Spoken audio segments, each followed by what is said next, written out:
We're here because free speech is under attack. We're here because people are being convinced that socialism works.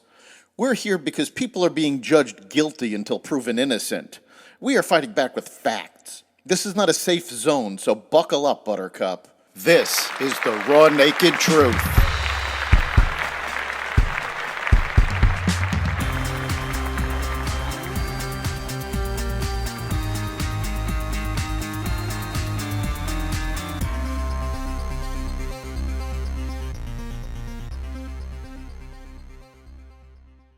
Out-of-control deficits in California, the Dow Jones announces changes to its indexes, and more.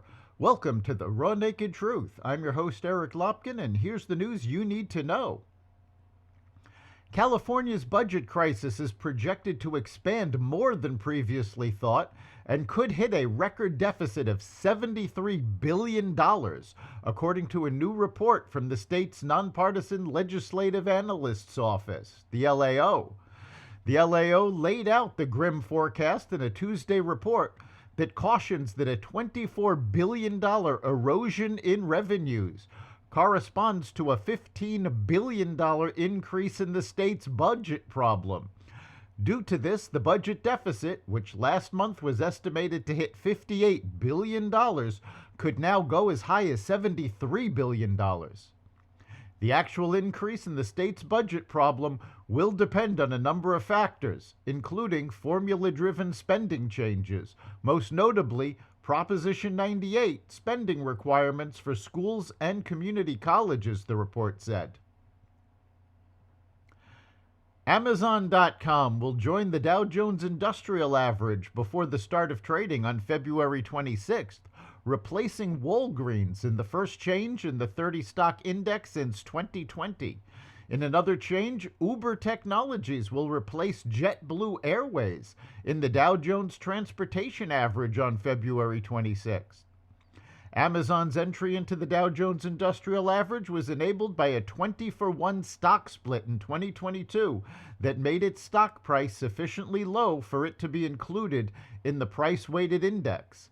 There has been speculation since the Amazon split that it would join the Dow Industrials. The news came in a press release late Tuesday from S&P Dow Jones Indices, which oversees the Dow Industrials. Former President Donald Trump says he's ready to face off with President Biden on the debate stage.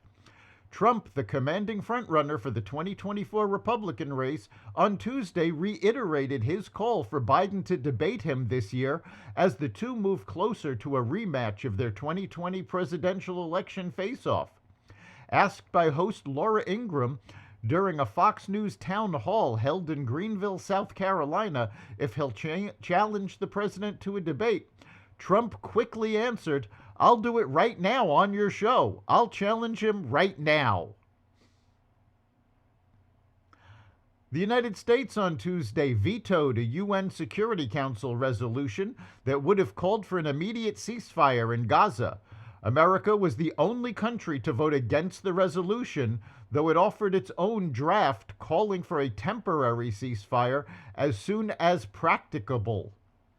Demanding an immediate, unconditional ceasefire without an agreement requiring Hamas to release the hostages will not bring enduring peace, said Linda Thomas Greenfield, the U.S. ambassador to the UN. Palestinian UN envoy Riyad Mansour said the message given today to Israel with this veto is that it can continue to get away with murder.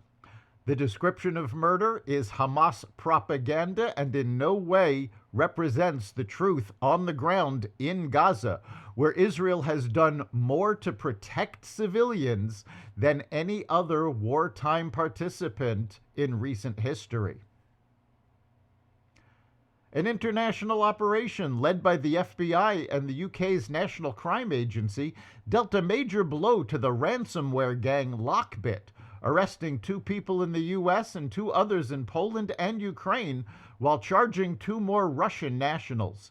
Lockbit has caused billions of dollars in damages by forcing its targets, many of them major companies, to pay ransoms to decrypt malicious software.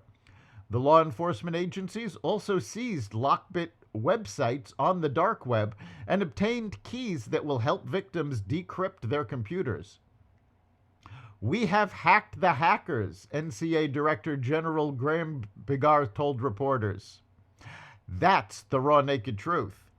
You can catch every episode of The Raw Naked Truth at xvadio.com, the Apple Podcast app, Google Podcast, Spotify, iHeartRadio, Audible, Amazon Music, and other platforms that respect freedom of speech.